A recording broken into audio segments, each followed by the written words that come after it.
बहुत बड़ा खेला हो सकता है। बिल्कुल बहुत बड़ा, जिसकी भारतीय जनता पार्टी कल्पना भी नहीं कर सकती, इतना बड़ा खेला हो सकता है।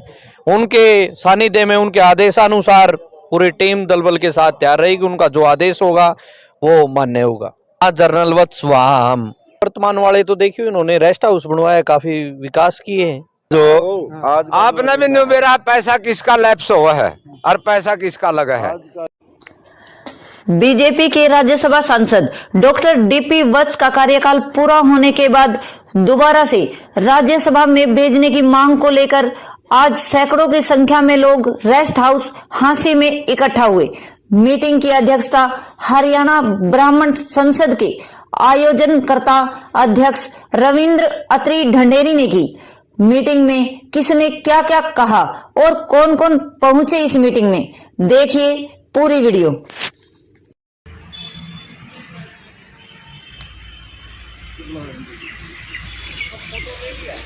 इस समय हम हांसी रेस्ट हाउस के अंदर खड़े हैं और आपको दिखा रहे हैं वे लोग हैं, समाज सेवी है, स्कूल वाले हैं और सरपंच यहाँ इकट्ठे हुए हैं। आखिर मामला क्या है, आखिर क्यों जरूरत पड़ी इनको यहाँ इकट्ठे होने की, आखिर मीटिंग करने की क्यों आवश्यकता पड़ी, ये किसको लेकर इकट्ठे हुए हैं और मामला क्या, उसको लेकर बातचीत करेंगे। रविंद्र शर्मा जी हम हैं। अपने जो डॉक्टर डीपी जनरल वत्स साहब हैं, इनका कार्यकाल 2 अप्रैल को पूरा होने जा रहा है और आज इकट्ठा होने का हमारा मकसद यही था कि आज की राजनीति में ईमानदार व्यक्ति का होना बहुत ज़रूरी है, नहीं तो आज की राजनीति कुछ दूसरी तरफ जा रही है। इसलिए समाज का कुछ दायित्व बनता है और हम सारे भी जितने भी कार्यकर्ता है, सारे जितने भी बुद्धिजीवी खड़े हैं यहाँ आपके पास में, इनने ये सोचा कि भाई ईमानदार व्यक्ति को अगर राजनीति में रखना है देश के भले के लिए, समाज के भले के लिए, तो बीजेपी के उच्च नेतृत्व से हमारी ये मांग थी कि डॉक्टर डीपी वत्स को दोबारा से राज्यसभा में भेजा जाए। इसी मकसद से हम यहाँ इकट्ठे हुए हैं। सर नाम क्या है आपका जी? मेरा नाम राम अवतार शर्मा है, गांव गुराना का सरपंच हूँ मैं। सर तो कौन चल रहा है, लेकिन कोशिश हमारी यही रहेगी, एक ईमानदार और साफ छवि का आदमी राजनीति में रहना चाहिए। और आज की राजनीति को भी जोर नहीं आप पे जी। आज की राजनीति जोर तो है, समझे नहीं आप, उड़ जाओ ना बात। आज की राजनीति को ईमानदार व्यक्ति का होना जरूरी है। आज की सर हमारी रणनीति ये रहेगी, जो हमारे जनरल डीपी वत्स साहब के आदेश होंगे हम उनकी आज्ञा का पालन करेंगे। आदेश आ सकते हैं डीपी वत्स महोदय के। सर नमस्कार ललित जी। मीटिंग बुलाई है, आपका भी अहम योगदान रहा है। आदेश का इंतजार रहेगा या नेतृत्व का इंतजार रहेगा? जहां जनरल वत्स वहां हम। और देखिए, जिनकी खाप पंचायतों में अहम भूमिका रही है, प्रत्येक गांव को कुछ ना कुछ देने का काम उन्होंने किया है। आज तक रिकॉर्ड है कि इतने टैंकर किसी ने वितरण नहीं किए। जिम, पुस्तकालय, तमाम सुविधाएं ग्राम पंचायतों को, शहरवासियों को। वो बात तो ठीक है, टैंकर वगैरह बांटे हैं, वो कुछ जेब से नहीं बांटे, वो सरकार का खजाना था। सरकार का खजाना तो मेंबर तो पहले भी रहे हैं। पहले कोई आदमी, एक आदमी खड़ा होकर ये बता दो राज्यसभा सांसद के पास के निधि कोष हो, के निधि हो है, उसमें से वो के देश का समाज को। लेकिन इस आदमी ने तो ये तो बताया है राज्यसभा सांसद के पास यह चीज है, राज्यसभा सांसद रहे। आप देखिए, ऐसे ऐसे विधायक रहे आपके शहर में भी जो ग्रांट 1 रुपया भी नहीं लगवा सके। इन्होंने तो अपनी पूरी ग्रांट पूरी करके एक्स्ट्रा विधायक तो बता दो कौन सा है, विधायक तो बता दो, एक्स्ट्रा विधायक तो बता दो, विधायक तो बता दो। देखिए, हम जो टैक्स ना करते हुए, आपको पता है, इशारा आपको भी पता है, तमाम दर्शकों को भी पता है। सांसद रहा ब्रजेंद्र अठनिया को ला रखी कड़िया ले, मैं कहूंगा खड़ता कड़िया को वाले विधायक बीजेपी का बेशक रह जाओ, लेकिन ब्रजेंद्र लोकसभा का मेंबर है।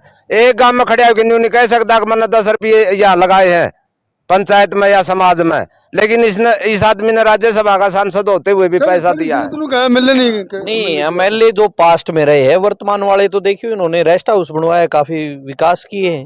वर्तमान में कौन था बता दो? वर्तमान में तो पूर्व में आप देखिए कि इनसे पहले कौन विधायक थे, वही थे। तो रेणुका बिश्नोई भी बनी थी विधायक एक बार। तो वो कैसे रहा? वो ऐसा रहा, उस टाइम बिजनेस में बिजी थी, तो उसमें भी सुधार हो गया बहुत ज्यादा। आज का जो आपने भी नहीं मेरा पैसा किसका लैप्स हुआ है और पैसा किसका लगा है। आज का जो और सारी दुनिया ने मेरा, पब्लिक इतनी पागल को नहीं रह रही। पब्लिक को सब ज्ञान है, पैसा लैप्स किसका हुआ है, पैसा समाज में, पैसा विकास में लगावा कौन है। शर्मा जी बताओ, आप सरपंच हैं तो क्या रहेगा अगर डीपी बस का नंबर नहीं गिरती, सरकार गिर देती है तो ठीक है, नहीं गिरती है तो? ऐसा जी, हमें तो ऐसा लगता है नहीं कि दोबारा नंबर नहीं आएगा। ऐसा सोचने की जरूरत नहीं है, क्योंकि डीपी बस जिया ने एक अगवा ट्रस्ट में रह गए। ट्रस्ट में जितने लोग आए जिन्होंने दवाइयाँ की, किसी भी चीज की दिक्कत थी, अपना टाइम निकाल के वहां भी सेवा देने का काम किया, हर मरीज का स्वास्थ्य सही करने का काम किया। बात तो ठीक है जी। उसके बाद वो एक, आप जो कह रहे थे ना सरकार का पैसा है, वो सरकार की ड्यूटी नहीं थी, वो उनकी मन की ड्यूटी थी। मैं मेरे देश का हर आदमी का स्वास्थ्य सही करके मैं मेरे देश को आगे लेके जाऊं, वो उनकी सेवा थी। उसके बाद उन्होंने जो कार्य किया, एक राज्यसभा सांसद होते हुए, उन्होंने जैसे फौजी फौज में सेवा करता है, ऐसे एक राज्यसभा सांसद होने के बाद भी उन्होंने ऐसी सेवा की, जैसे शिक्षा पे, स्वास्थ्य पे और खेल पे। आज हर टीचर की डिमांड है राज्यसभा सांसद एक बार और सेवा का मौका दिया जाए। आप उन्हें बताओ कि डीपी बस जी को अगर राज्यसभा में नहीं भेजा जाता है तो बीजेपी को नुकसान हो सकता है? हम बीजेपी की जो उच्च स्तरीय लॉबी है, हम उस पर विश्वास करते हैं कि 100% भेजेंगे, और नहीं भेजेंगे तो नुकसान होगा, क्योंकि जो सेवा वो कर रहे हैं, जो मानते हो नुकसान होगा? मानते हैं, 100% मानते हैं। तो वोट डिवाइड होंगे? देखो, वोट डिवाइड भी हो सकता है और कुछ भी हो सकता है, वो तो देखो कुछ भी हो सकता है, देखो कुछ भी हो सकता है, कुछ भी हो सकता है, ये बात साफ तौर पर सरपंच महोदय जी ने कह दी। वो तो देखो जगह, जैसे हमारे जो आदरणीय हैं डीपी बस जी, ये डिमांड उनकी नहीं है, ये डिमांड हमारी है, टीचरों की है, सरपंचों की है, खेल वाले बच्चों की है, और जो स्वास्थ्य के निर्भर पे जो उन्होंने काम किया, उन नागरिकों की सोच है ये। वो तो डीपी बस जियो की मर्जी है, वो क्या फैसला लेते हैं। सरपंच साहब अगर बन जाते तो खुशी हो जाएगी, सभी वर्कर खुश हो जाएंगे, हास्य जनता खुश हो जाएगी। सभी वर्कर नहीं, सभी अध्यापकगण, पढ़ने वाले बच्चे, खेलने वाले बच्चे नहीं बनते तो फिर सभी को निराशा होगी जी, ये बहुत बड़े दुख की बात होगी। दुख की बात होगी। फिर निर्णय लोगे आप लोग? फिर निर्णय लेंगे, जैसे आदेश देंगे उसका पालन सख्त से सख्त करेंगे। सख्त से सख्त करो, बिल्कुल, जो आदेशों का पालन, जो जनरल। ये शर्मा जी है लगाते दिखाते, सरपंचों का भी जब आंदोलन होता है तो घंटे घंटे खुड़काते हुए देर नहीं लगाते, पूजा पाठ भी बहुत करी है, और इन्होंने सरकार की उल्टी गिनती की बात भी बहुत करी थी आपने तो। ऐसा जी, हम जैसे भी हमारे राज्यसभा सांसद आदेश देंगे, उनका बिल्कुल दिल की गहराइयों से बढ़ चढ़कर जो भी युवा शिक्षा, क्योंकि ये बच्चों का खेल, शिक्षा, स्वास्थ्य, बहुत सी चीजों का देश को बचाने का काम है, हम उन बच्चों के साथ में बिल्कुल। डीपी बस जी को राज्यसभा में नहीं भेजेंगे तो बड़ा खेला हो सकता है, बहुत बड़ा खेला हो सकता है, हो सकता है ना? हो सकता है। धन्यवाद। धन्यवाद। तो शर्मा जी ये बोलना पड़ेगा, क्या दिया सरपंच साहब ने? बिल्कुल खेला हो सकता है, बिल्कुल, बहुत बड़ा, जिसकी भारतीय जनता पार्टी कल्पना भी नहीं कर सकती, इतना बड़ा खेला हो सकता है।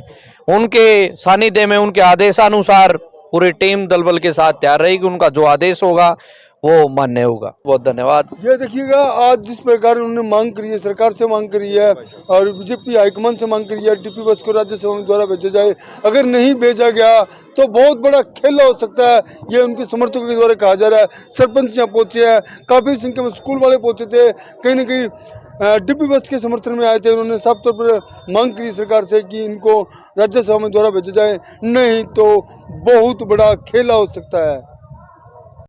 आप हमारे चैनल को लाइक करें, शेयर करें, सब्सक्राइब करें, कमेंट करें, बेल आइकन को दबाएं।